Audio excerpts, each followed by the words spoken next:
ඔහියෝ ප්‍රාන්තයේ නිස්කලංක ගම්මාන මැද්දේ රෑ කළුවරේ කවුරුත් යන්න බය තැනක් තියෙනවා. අවුරුදු ගානක ඉඳන් මේ පළාතේ මිනිස්සු දකින එක අමුතු සතෙක් ඉන්නවා. උස අඩි 6කට වඩා වැඩි. පෙනුම හරියට බල්ලෙක් වගේ. හැබැයි ඇවිදින්නේ මිනිහෙක් වගේ කකුල් දෙකෙන්. කවුද මේ ඩොග් මෑන්?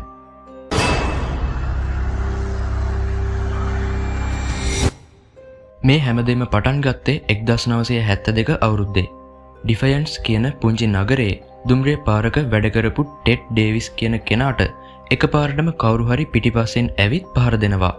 ඔහු හැරිලා බලද්දි දැකපු දේ හිතා ගන්නවත් බෑ. Taman ඉස්සරහා හිටියේ වුර්කෙක් වගේ මූණක් තියෙන හැබැයි කකුල් දෙකෙන් හිටගෙන ඉන්න බියකරු සතෙක්. මේ සිද්ධියෙන් පස්සේ මුළු පළාතම හෙල්ලුණා. පොලිසියටත් මේ වගේ පැමිණිලි ගලාගෙන එන්න පටන් ගත්තා. Investigation. The chief, Donald Breckler, is quoted saying, "We're taking it seriously." හැබැයි මේ හැම දෙයකටම වඩා බය හිතෙන කතාව වාර්තා වෙන්නේ 1985 අවුරුද්දේ. ඒ කාලේ ෂේන් කියන්නේ අවුරුදු 15ක පාසල් යන ක්‍රීඩකයෙක්. දවසක් හවස ඉරිඟු වගාවක් මැද්දෙන් ෂේන් තනියම දුවන්න පුහුණු වෙන ගමන් හිටියා. I was a young high school athlete. I ran cross country and track. Shane ඉරිඟු වගාවේ කෙළවර වෙනකම් දුවලා ආයෙත් හැරිලා ආපු පැත්තට දුවන්න පටන් ගත්තා. ටික වෙලාවක් යද්දි ඔහුට දැනුණා කවුරු හරි Taman දිහා බලාගෙන ඉන්නවා වගේ අමුතු හැඟීමක්. එකපාරටම ඉරිඟු ගස් අතරින් මොකක් හරි ලොකු දෙයක් චලනය වෙන සද්දයක් ෂේන්ට ඇහුණා.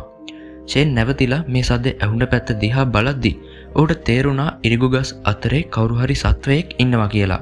And it was weird. මේ වෙලාවේ ෂේන්ට හිතුනේ මේ ඉන්නේ මුවෙක් කියලා. ඔහු දිගටම ඒ දිහා බලාගෙන ඉද්දි එකපාරටම ඉරිඟු ගස් හෙලවෙන එක නතර වුණා.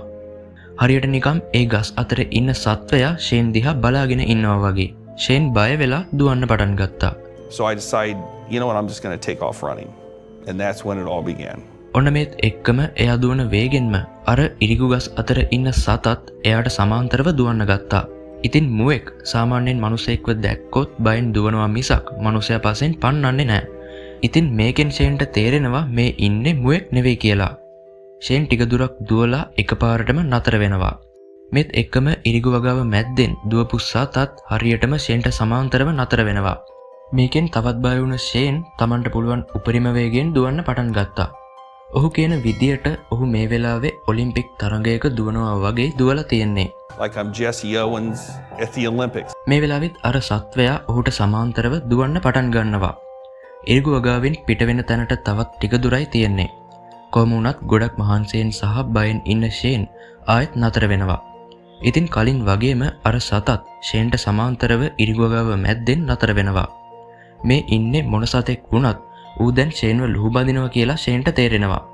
ෂේන් බයෙන් ඒ දිහා බලලා ඉක්මනට ආයෙත් දුවන්න පටන් ගන්නවා. ඉතින් ෂේන්ගේ ගෙදරට යන්න තියෙන්නේ මේ සතා එන පැත්තේ තියෙන පාරෙන්. දැන් ෂේන් හොඳටම දන්නවා Taman මේ ඉරිඟු වගාවෙන් එළියට එද්දි Tamanව ලුහු බදින සත්වයාත් අනිවාර්යෙන්ම ඉරිඟු වගාවෙන් එළියට එනවා කියලා. ඒ හින්දා ෂේන්ට කොහොමත්ම එයාගේ ගෙදරට යන්න විදියක් නැහැ. කොහොම වුණත් ෂේන්ගේ හොඳම යාළුවගේ ගෙදර තියෙන්නේ අනිත් පැත්තේ. ෂේන් පුළුවන් උපරිම වේගෙන් දිව්වා. ඉරිඟු වගාව ඉවර වෙන තැනදී අර අద్భుත සතා එකපාරටම හේනෙන් එළියට ආවා. මේ වෙලාවේදී ෂේන් දකින්නේ ඔහුගේ ජීවිතේ දකින භයානකම දෙයක්. Heart just boom boom boom boom boom boom boom boom. අඩි 6ක් විතර උස ජර්මන් ෂෙපර්ඩ් බල්ලෙක්ගේ වගේ මූණක් තියෙන දන හිසටත් වඩා පහළට වැටෙන දිග අත් තියෙන බිහිසුණු සතෙක් ෂේන් ඉස්සරහට එනවා. ඒ ඇස්වල තිබුණේ ගොදුරක් දිහා බලන දරුණු පෙනුමක්. Tamanගේ ජීවිතේ බේරගන්න ෂේන් එයාගේ යාළුවාගේ ගෙදර පැත්තට දුවන්න පටන් ගන්නවා. ඒ සතා Tamanගේ පිටිපස්සෙන්ම එනවා කියලා ෂේන්ට තේරෙනවා. ෂේන් තප්පරයක් හරි නැවතුනොත් ඒ සතා Tamanව අනිවාර්යෙන්ම අල්ලගන්නවා කියලා ෂේන්ට දැනුණා.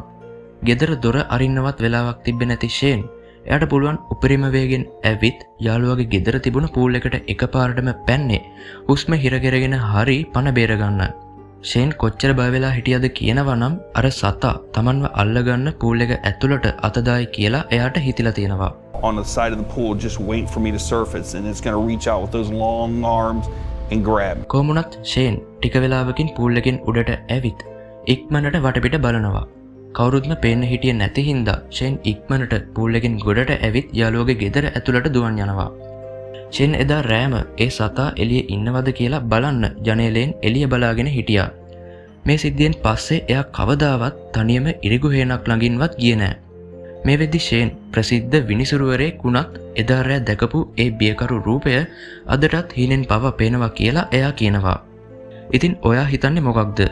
මේ ඩොග්මෑන් කියන්නේ ඇත්තටම ඉන්න සතෙක්ද? නැත්තම් මිනිස්සුන්ගේ හිතේ මවාගත්ත රූපයක්ද? අනිවාර්යෙන්ම ඔයාගේ අදහස පහලින් කමෙන්ට් කරන්න කියලා මතක් කරන ගමන් අදට ඔයාලගෙන් සමුගන්නවා සියලු දෙනාටම සුබ දවසක්.